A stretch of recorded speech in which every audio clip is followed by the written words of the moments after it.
Hello and welcome to yet another podcast pontifications with me, Evo Terra. This, by the way, is not a podcast. This is a video where I discuss certain aspects of podcasting, pontificate, if you will. Today I'm pontificating on this topic. In support of podfading. Podfading is once again back in the news today, recently, and it'll never go away. So I figured we should have an honest talk about it, and I should do what I do best, and that is play the devil's advocate, be the devil's advocate, and discuss why it's okay to podfade. Let's define that term, shall we? Because it's a bit of a misnomer. What podfading means is to stop podcasting. Well, okay, great. But podfading, it's the wrong term, right? When something fades, it slowly disappears from view. Well, podcasts that have podfaded, all that means is they're not producing episodes anymore. In most cases, in fact, in many cases, I've got a number here that my friend Todd Cochran from Blueberry put together.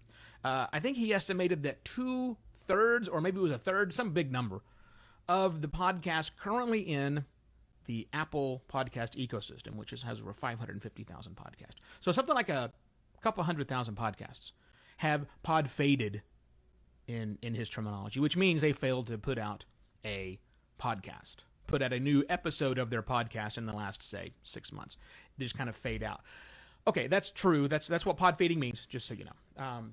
Again, you see why it's not a term, because the problem is that the content remains. It's just not being regularly updated. So that's podfading. And I think podfading can be a good thing, right? So let me just get this out of the way early. Listen, if it's not working out, businesses or just hobbyist podcaster, if the thing that you thought you wanted to do, you're no longer doing on a podcast, or doing that thing on your podcast didn't lead to the results you wanted it to, stop. It's okay. Quit. We're fine with that. We give you permission. I give you permission. Quit.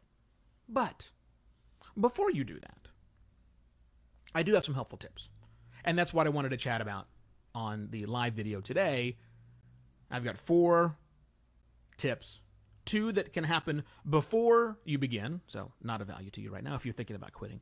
But for the quitters, or the potential quitters out there, potential pod faders out there, the last 2 are interesting options that you might want to consider that may keep you in the game for a while. So this is called in support of pod fading, but it's 4 ways to avoid pod fading for your show. Hopefully you find these things helpful. And here's the deal.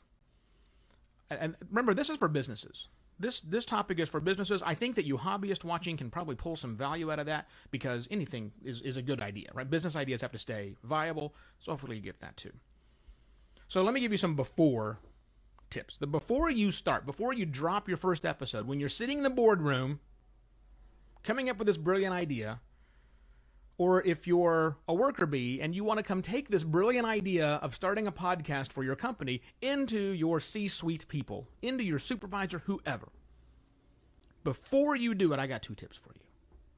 Number 1, be realistic. Be realistic about this thing, this venture that you are about to embark upon. And I really mean that in 2 different ways. One is be realistic in the investment required. Be realistic about the investment required for your business to produce a podcast. 3 ways to think about investment. Investments in time. This takes a lot of time. I know it takes you 20 minutes to listen to an episode, but it takes a lot of time to produce that episode.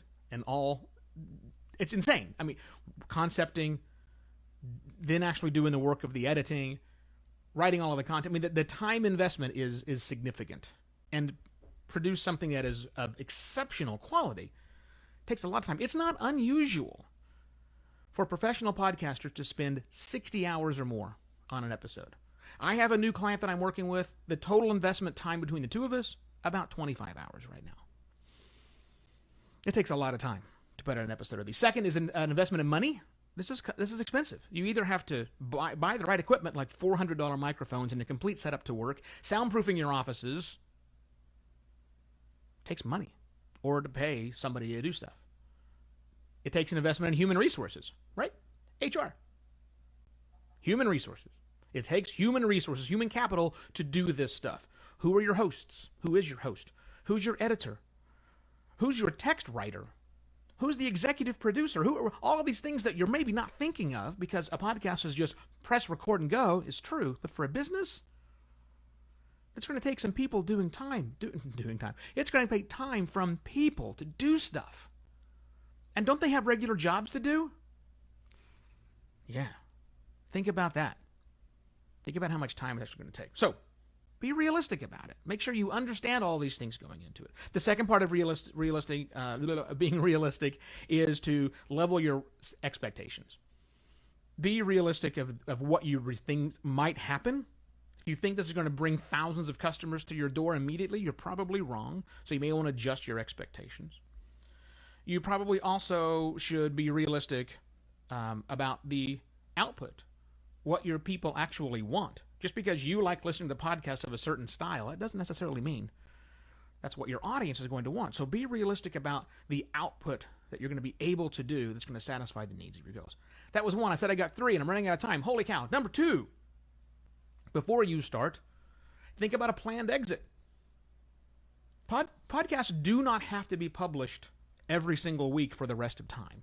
They don't even have to be published weekly. Don't conflate consumption habits by production habits or even publishing habits. Yes, most podcasts are produced on a regular schedule, just like a television program is. A broadcast television program, but Netflix already told us we don't have to do that. We can drop everything. So have a planned exit. And to me, I think that's 2 different areas. One is a limited run, where you design something to be out in 6 episodes and done. That's it. Over. Finished. 6 episodes is what it'll take me to tell the story, and that's done. Great. That's not podfaded. That was designed to be ended there. Second thing is think about seasons. Maybe you don't exactly know what you're going to go, but where this is going to go, but you have the ability to do at least 10 episodes about something, 20 episodes about something, and then you'll reevaluate afterwards. Great. Call it a season. Cap it at the end of a season. That'll come back in a minute. Those are 2 things before you start. Be realistic and have a planned exit. Now let's talk about it for those who are podcasting right now, who are thinking of hitting the podfade button. There is no podfade button. It's just not hitting any other buttons. 2 things to think about. Number 1, business. Remember this. You're a business. Pivot. If your business model is not working, if it's not working for you to bring in the sorts of results you need, pivot. Try something else. I guarantee you there's a lot more things you could do in audio podcasting than you're doing today for your business. So try something completely and totally different. Expand your horizon. Get inputs from other people. Try a different format. It's okay to completely pivot from what you're doing if it's not working. I get it. 4th option is, well, maybe you should sunset it. Maybe not podfade it, but truly sunset it. Lock it up, close it down, finish a last episode that says, we're not producing this anymore. If it's worthy of staying up. If it's not worthy of staying up, take the damn thing down, please. But if it's worthy of staying up, fine. Books don't continue having chapters added to them once they're published, typically.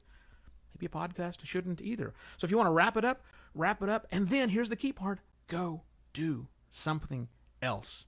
Because every bit of experience helps. How many failed businesses did you start before you got into this one? Same model. If you need help getting your business-focused podcast launched or relaunched or trying to figure out how to approach this medium, that is what I do. I launch podcasts. I make shows for firms that lead to measurable business outcomes. Check me out at podcastlaunch.pro. If you want to get in touch, evo@podcastlaunch.pro. I'll be back tomorrow with another podcast pontifications. Cheers. And hey, Facebook.